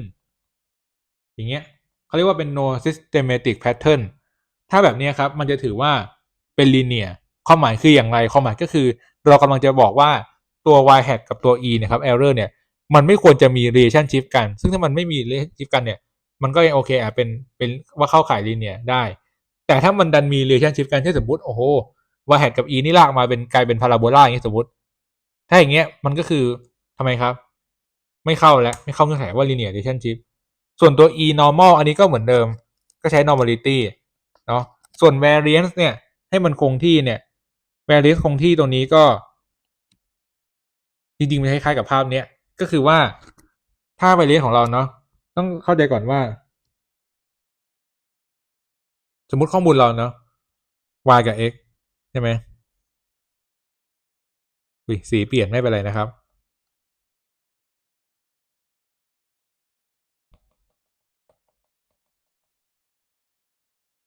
อย่างเงี้ยมันไม่คงที่ถูกไหม error เพราะว่าสังเกตว่ามันรูปลงอย่างเงี้ยเห็นไหมครับ error เนาะ error จากตรงกลางมันรูปลงอย่างเงี้ยแต่ถ้ามันเป็นแบบอย่างนี้เนาะ error ค่อนข้างจะกระจายคงที่อย่างเงี้ยถึงจะเป็น constant โอเคเนาะนี้ทุกคนไปดูต่อเองนะครับทีนี้เมื่อกี้เนี่ยที่เราพูดไปทั้งหมดเนี่ยเป็นแบบ simple linear regression ถ้าเป็น multiple แสดงว่าตัวแปรต้นเรามีมากกว่า1ตัวถูกไหมครับจริงๆแล้วเงื่อนไขที่การ assumption เนี่ยก็คล้ายๆกับตัว linear นั่นแหละแต่ว่า linear ตัว multiple linear เนี่ยมันจะมีเงื่อนไขที่ระวังคือระวังว่ามันจะมี collinearity คืออะไรก็คือว่าเรากลัวว่าตัวแปรต้นแต่ตัวครับมันจะมีผลซึ่งกันและกันเก็ตไหมครับ เช่นสมมติมันอาจทำให้ถ้าตัวไบต้นตัวหนึ่งเปลี่ยนแล้วมันทำให้ตัวไบต้นตัวหนึ่งมันเปลี่ยนตามไปด้วยอย่างเงี้ยเรากลัวตรงนั้นเราเลยต้องมาทำการทดสอบไหมครับถูกไหมครับซึ่งทีเนี้ยสังเกตนะว่าเป้าหมายของเราคือเราต้องการให้ทำไมครับเราต้องการให้ตัวไบต้นทุกตัวไม่มี relationship กันถูกไหมต้องการให้มัน dependent กันตรงเนี้ยมันจะมีค่าใหม่ขึ้นมาซึ่งไม่รู้เขาคิดขึ้นมาทำไมเนาะก็คือ TOL ตรงนี้ถ้าใครทราบช่วยบอกด้วยนะครับว่าเนาะเขาขยันคิดจังนักสถิตินักคณิตศาสตร์ก็คือ TOL ในตัวเนี้ยนะมันเกิดจาก1ลบ r square ถูกไหมครับที่เราพูดเมื่อกี้นี้ r square เราบอกแล้วใช่ไหมครับว่ามันมีค่าตั้งแต่0ถึง1ถ้า r square ยิ่งเยอะแปลว่ามันยิ่งมี linear ขอไปครับแปลว่ามันยิ่งมี strong relationship กันถูกไหมอันดับแรกเนาะเนื่องจาก r square มันมีค่าตั้งแต่0ถึง1แสดงว่า tolerance เนี่ย TOL คือ tolerance นะครับมันก็มีค่าได้แต่0ถึง1ถูกไหมเพราะว่าถ้า r square เป็น0ปุ๊บ tolerance ก็เป็น1ถ้า r square เป็น1ปุ๊บ tolerance ก็เป็น0โอเคไหมครับเนื่องจากว่าเราต้องการให้มันไม่มี linear relationship กันน่ะหรือว่าไม่ต้องการให้มันมีเกี่ยวข้องกันน่ะแสดงว่าอะไรครับ r square เรามันควรจะต้องน้อยถูกไหมอย่างที่เราบอกไปแล้วมันต้องเข้าใกล้0ว่าง่าย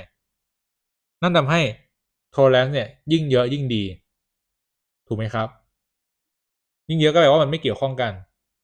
แต่ถ้าเป็น VIF เนี่ยก็คือมันเป็นส่วนกลับของ tolerance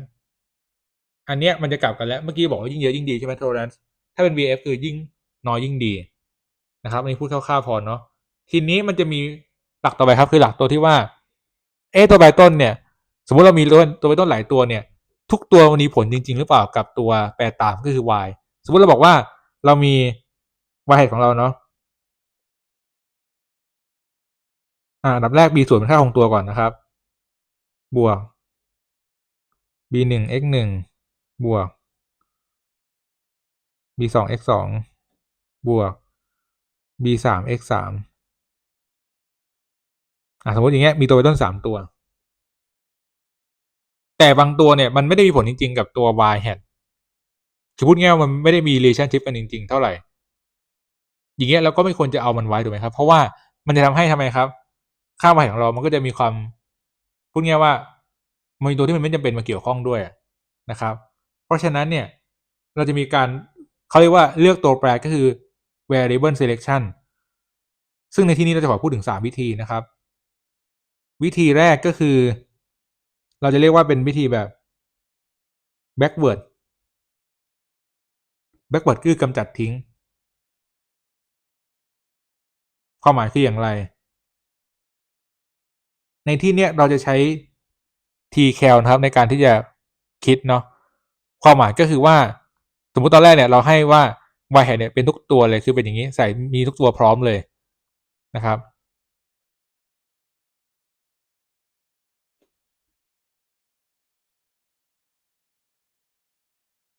เนาะ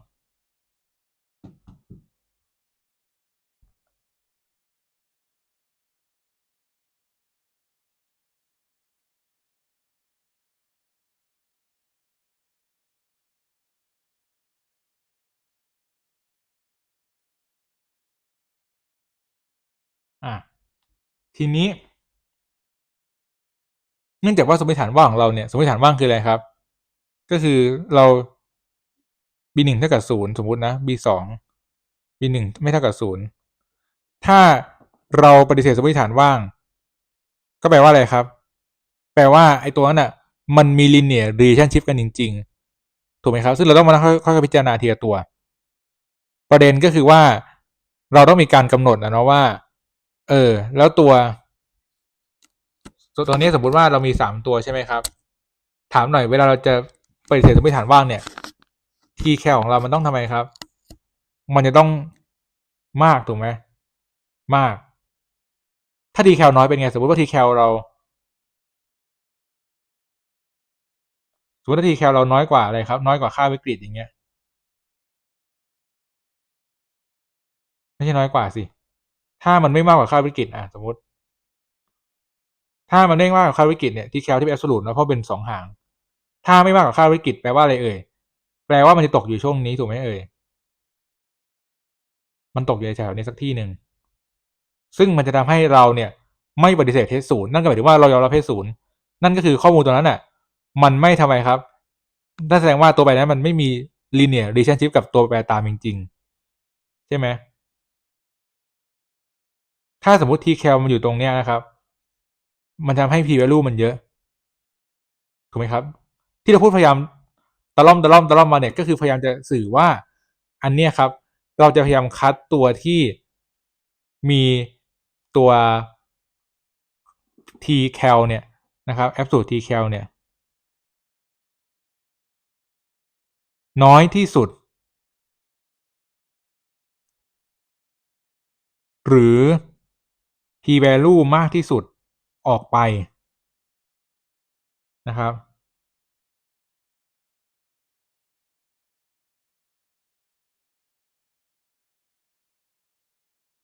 โดยอันดับแรกนะอย่างที่บอก backward ก็คือทำไมครับ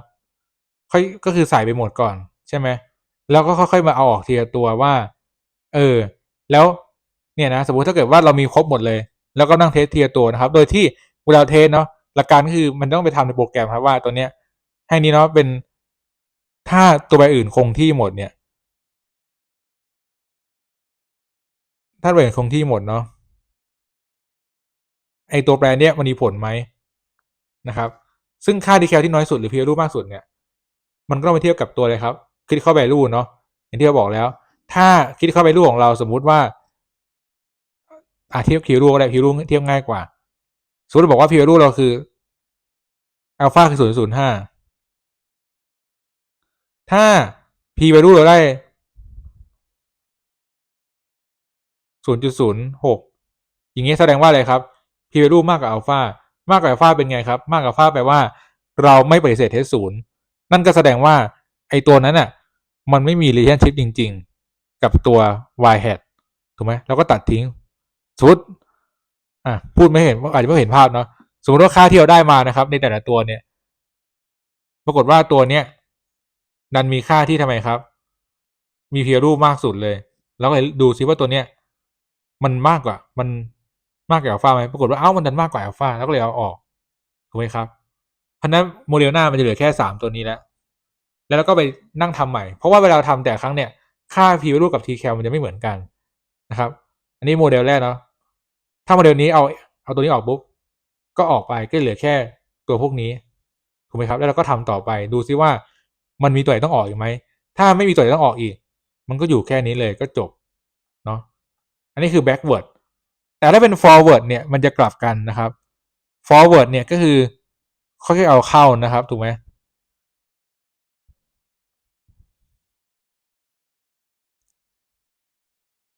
เพราะฉะนั้นเนี่ยเขาจะเอากลับกันแล้วคือเอา tcal ที่มากที่สุดหรือ p value น้อยที่สุด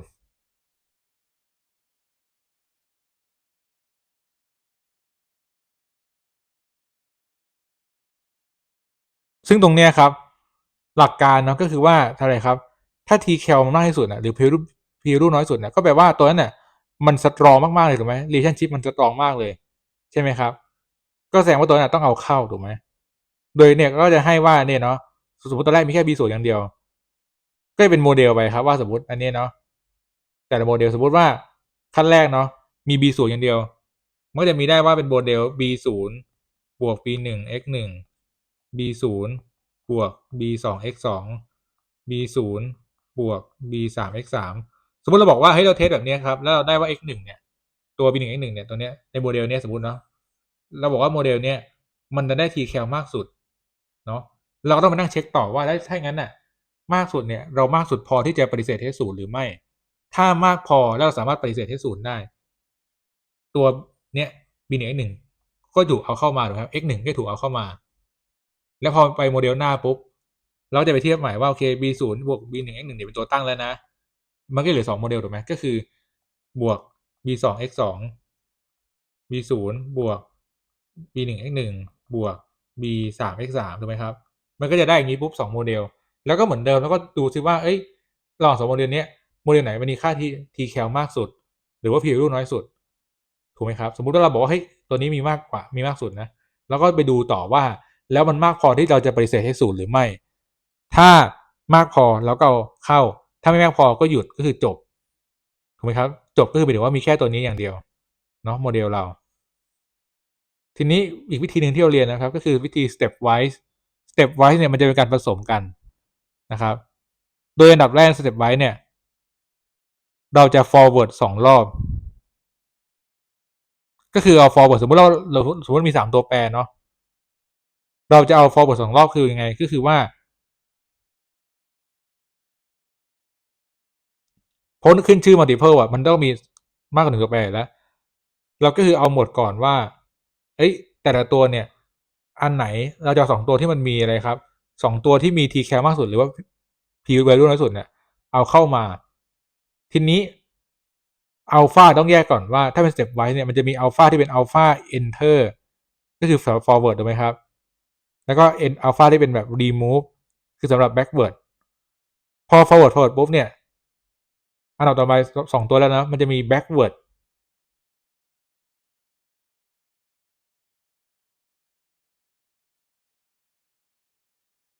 แล้วก็ forward สลับกัน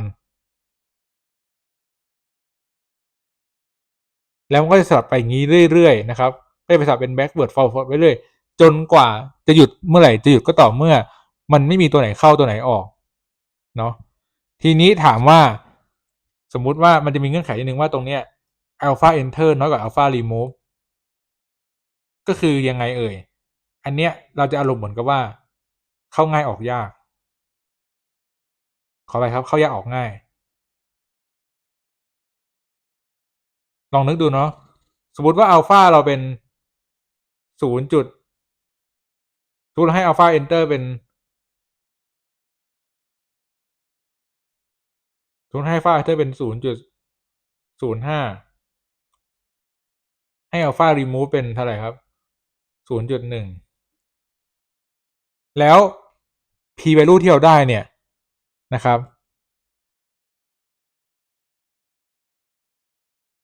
สมมติ p value เราได้เท่าไหร่เอ่ย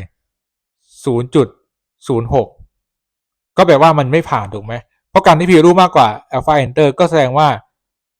มันไม่ปฏิเสธให้ศูนย์เมื่อไม่ปฏิเสธให้ศูนย์มันก็จะไม่เข้าถูกไหมครับมันก็จะหยุดตัวนั้นก็จะไม่ถูกเข้ามาว่ายง่ายแต่ถาม what if ถ้าสมมติว่าเราดันให้ alpha enter เนี่ยดันเป็น 0.1 แล้ว alpha remove เป็น 0.05 เกิดอะไรขึ้นครับสมมติไอ้ตัวนั้นสมมติว่าตัวนั้นเป็น p value เป็น 0.06 เนาะสมมุติแปลว่าตัวเนี้ยมันผ่านถูกไหมเข้ามาแต่พอเข้ามาปุ๊บเอ้าดันออกเพราะว่ามันไม่ผ่านตัวนี้ถูกไหมครับคือหมายถึงว่าไม่รู้ทุกคนอาจจะเข้าใจที่เราพูดหรือเปล่าเพราะเราพูดงงๆก็คือว่าตัวเนี้ยเอาง่ายๆเลยนะครับถ้าตัวนี้เนาะ forward 2 รอบแล้ว backward เนี่ย backward เนี่ยก็คือว่าเราจะคัดออกถูกไหมครับโดยหลักการคัดออกเนี่ยต้องย้อนกลับไปทบทวนก่อนว่าเราจะดูว่าอันไหน p value มากสุดถูกไหมเราเลือกตัวนั้นมาแล้วดูซิว่ามากสุดเนี่ยมันมากถึงขั้นที่ว่าไม่ปฏิเสธให้ศูนย์หรือเปล่าถ้ามากถึงขนาดนั้นปุ๊บเราก็จะเอาออกใช่ไหมครับแล้วเสร็จแล้วก็จะดูใหม่ว่าเฮ้ยแล้วมันมีตัวไหนที่เข้าได้บ้างนะครับเราก็จะเอาเข้ามาเนาะซึ่งตัวนี้ครับอย่างที่บอกแล้วว่าปัญหาหลักก็คืออะไรครับอัลฟาเอนเตอร์มันต้องมากกว่ามันต้องน้อยกว่าอัลฟารีมูฟการนี้ให้เราหลักการง่ายๆอารมณ์เหมือนกับว่าอันเนี้ยมันต้องเข้ายากออกง่ายเพราะว่าถ้าเข้าง่ายออกยากมันจะไม่จบไม่สิ้นเขาบอกแล้วถ้าสมมติว่าอัลฟาเอนเตอร์เป็น0.05ใช่ไหมครับอัลฟารีมูฟเป็น0.1มันต้องเป็นอย่างนี้ถึงจะถูกต้องอันนี้คือถูกอันนี้คือผิดเพราะว่าถ้าอัลฟาเอนเตอร์เป็นถ้าอัลฟารีมูฟเป็น0.1เนี่ยทำไมครับสมมติว่าอัลฟาของเราเนาะมันเป็น0.06ไม่ใช่สิ p value เราเป็น0.06แปลว่า p value เราน้อยกว่า alpha remove แบบนั้นแปลว่าอะไรครับเราปฏิเสธให้ศูนย์นั่นก็หมายความว่ามันยังคงอยู่นะถูกไหมตัวแปรนั้นก็ยังคงอยู่แต่มา forward ปุ๊บตัวนั้นเนี่ยเนื่องจากว่า p value เป็น0.06สมมตินะสมมติว่ามันยังมากกว่า0.05ที่เป็นตัว enter นั่นก็แปลว่าอะไรครับไม่ผ่านหมายถึงว่ามันจะไม่มีตัวไหนที่มันเข้ามาได้นึกออกไหมมันก็จะหยุดมันจะหยุดก็ต่อเมื่อเนี้ย no in no out เนาะตรงนี้เดี๋ยวเราจะทำคลิปแยกให้กันอีกคลิปหนึ่งนะครับเผื่อเนาะอาจจะใช่ว่าอาจจะเนาะหรือไม่อาจจะไม่เป็นคลิปก็ได้อาจจะเป็นตัวสรุปก็ได้ว่าแบบยังไงเดี๋ยวเราอาจจะทำให้เพราะว่าเข้าใจว่าตอนนี้ทุกคนอาจจะยังงงๆอยู่ว่าเราพูดเองงงเองด้วยนะครับแต่เป็นว่าตรงเนี้ย ให้หลักไว้ก่อนว่า alpha enter ต้องน้อยกว่า alpha remove คือต้องเข้าแยกออกง่ายโอเคนะครับอันนี้ก็เป็นเรื่องของทั้งหมดทั้งมวลเนาะของ regression ซึ่งเราคงอย่างที่บอกไม่ได้พูดหมดพูดแค่บางส่วนเท่านั้นเองนะสุดท้ายคือใครจะใครเป็นเรื่องที่ง่ายสุดแล้วนะครับใครจะใครเราเรียนหลัก3ตัวนะไปอย่างรวดเร็วตัวแรกก็คืออะไรครับตัวนี้เป็นตัวทดสอบภาวะรูปสนิทดีนะครับอันนี้จะเป็นการทดสอบว่าข้อมูลของนั้นตัวนั้นเนี่ยมันมีการแจกแจงหรือว่ามีลักษณะเป็นไปตามที่เราคาดการหรือไม่เนาะโดยตัวนี้ครับ OI ก็คือเป็นอะไรครับ observation เนาะเป็นข้อมูลที่เกิดขึ้นจริงๆสังเกตได้จริงส่วน E คือ expected ค่าคาดหมายก็เกิดจากอะไรครับเกิดจาก n คูณกับอะไรครับ probability คือพูดง่ายว่าตัวเนี้ยมันเขาเรียกว่าเป็นการแจกแจงแบบ multinomial เนาะเราเคยเรียน binomial มาแล้วถูกไหมครับที่เป็นทวินามเนาะอันนี้ก็เป็น multinomial ก็คืออะไรครับผลลัพธ์มันมีได้ k ผลลัพธ์ก็คือมีได้หลายผลลัพธ์ถ้าเป็น binomial มันจะมีได้แค่2ถูกไหมก็คือเกิดกับไม่เกิดแต่อันนี้มันมีได้หลายผลลัพธ์นะครับหลักการก็แค่ว่าสมมติเราบอกว่าอะไรนะคาดการณ์ว่ายอดขายของน้ำผลไม้สมมติว่าน้ำส้มแอปเปิลองุ่นสมมติว่าเราบอกว่าคาดการณ์ว่ายอดขายเนี่ย20% 30 50เนาะของทั้งหมดเนี่ยเรามีทั้งหมดอยู่100แต่ปรากฏว่าให้ข้อมูลจริงเนี่ย25 35 40เนาะหลักการก็แค่ว่าอะไรครับอันนี้คือ p ถูกไหมครับน่าจะเป็นก็คือเอา n เนี่ยตัวนี้ n เนาะ n คูณกับ p ก็ได้ expected value มาถูกไหมครับเนี่ยอันนี้ก็ได้20 30 50ก็แค่เอาตัวนี้ลบกันถูกไหมครับแล้วกำลัง2แล้วก็แต่ตัวเนี้ยเอาหารด้วย e ของตัวนั้นก็ได้ไปเลยครับตัวนี้ก็เป็นอะไรเอ่ยก็ได้เป็นตัวแรกเนาะก็เป็น25ลบ20ก็ได้5กำลัง2หาร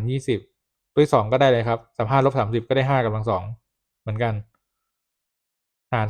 30แล้วก็บวกกับอันนี้40ลบ50ก็ได้10เนาะกำลัง2ก็10กำลัง2หาร50แค่นั้นเองนะครับแล้วเราไปเซตให้0เนาะถ้าเกิดว่าค่าที่คำนวณได้เนี่ยมันมากกว่าค่าจากตารางไคสแควร์ก็คือตัวเนี้ยอัลฟาเลยครับเป็นทางขวาเนาะอัลฟา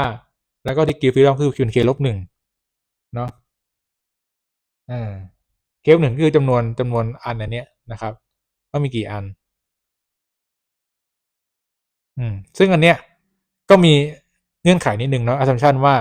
ค่า expected ที่คำนวณได้ทุกตัวเนี่ยมันต้องมากกว่าเท่ากับ5ขึ้นไปเพราะว่าตอนนี้อย่าลืมว่าเรากำลังใช้การทดสอบแบบต่อเนื่องนะไม่ใช่การทดสอบขอไปครับการแจกแจง distribution แบบต่อเนื่องคือเป็น chi square เพราะจริงแล้วตัว multinomial มันเป็นอะไรครับมันเป็น discrete ก็คือเป็นแบบการทดสอบแบบไม่ต่อเนื่องเนาะการแจกแจงไม่ต่อเนื่องแต่อันเนี้ยมันเป็นต่อเนื่องเราก็เลยต้องมี assumption ว่าตัวค่าคาดหมายที่คำนวณได้เนี่ยมันต้องมากกว่าเท่ากับ5เท่านั้นเนาะสำหรับทุกตัวนะครับทุก e ที่คำนวณได้ต้องมากกว่าเท่ากับ5ทีนี้มันจะมีอีก2ตัวก็คือเป็นเขาเรียกว่าเป็นตาราง2ทางคือเป็น contingency table หรือว่า two way table ก็ได้อันเนี้ยครับเราต้องการจะเทสว่า2ตัวเนี้ยมันมีความสัมพันธ์กันหรือไม่เนาะโดยหลักการเราก็คืออะไรครับอันนี้เราจะเรียกว่า test of independence นะครับสมมุติว่าเรามีข้อมูลอยู่เป็น factor A factor B เนาะไม่ใช่ factor สิขอไปผู้ผิด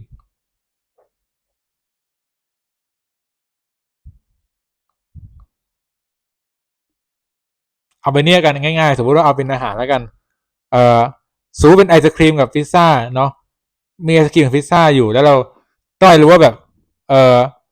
คะแนนอาหารที่ได้เนี่ยเนาะไอศครีมพิซซ่าเนี่ยมันมีความสัมพันธ์กันหรือไม่เนาะไอศครีมก็แบบสมมติไอศครีมมี10 อันพิซซ่ามีเนี่ยอย่างเงี้ย